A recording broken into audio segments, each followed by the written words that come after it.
Release అయినప్పుడు ఏ ఒక్క reviewer కూడా నేను ఒక్కడినే చేశానని చెప్పలా. మొత్తం ముగ్గురు చేశారంట. అంటే it will be very hard for someone to receive that kind of అది అంటే ఒక 2½ years blood and sweat life అన్నీ పెట్టేసిన తర్వాత ఇది వీడొక్కడే కాదంట అన్న మాట వినిపిస్తే చాలా పెయిన్‌ఫుల్‌గా ఉంటదది. ఆ మూమెంట్‌లో దాని నుంచి బయటికి రావడం కోసం నేను హిమాలయాలకి, అరుణాచలానికి ఇక్కడ లేని నేను తిరుగుతూ ఉన్నా. నాకేం సంబంధం లేదు. ఓకే. కాకపోతే బట్ కొంచెం లేట్ అయినా కూడా అంటే ఇమ్మీడియేట్‌గా అవ్వకపోయి ఉండొచ్చు. రిలీజ్ అయిన వారం తర్వాత ఎప్పుడో మొత్తానికి ఓకే. హరి ఆల్మోస్ట్ 2 మంత్స్‌కి ఇప్పటికే ఉందండి. ఇప్పటికి కొంతమంది వచ్చినప్పుడు ఇది మీరే చేశారు కదా! ఇది మీరే చేశారు కదా! అంటున్నప్పుడు ఓకే.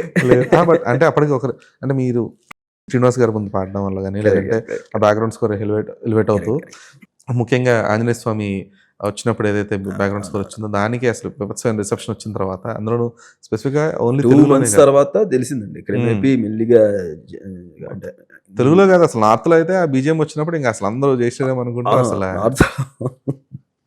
నాకెప్పుడు ఇదొకటి ఉండేదనమాట.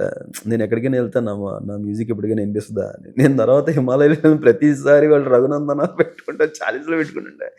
తెలియని ఒక చిన్న సాటిస్ఫాక్షన్ వేరండి. నెక్స్ట్ అది కూడా అంటే థియేటర్‌లో వినపడడం వేరు.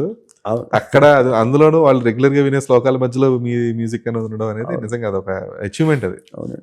More than satisfaction. నిజంగా చాలీస్ అనేది చాలా గట్టిగా రిసీవ్ చేసుకున్నారండి.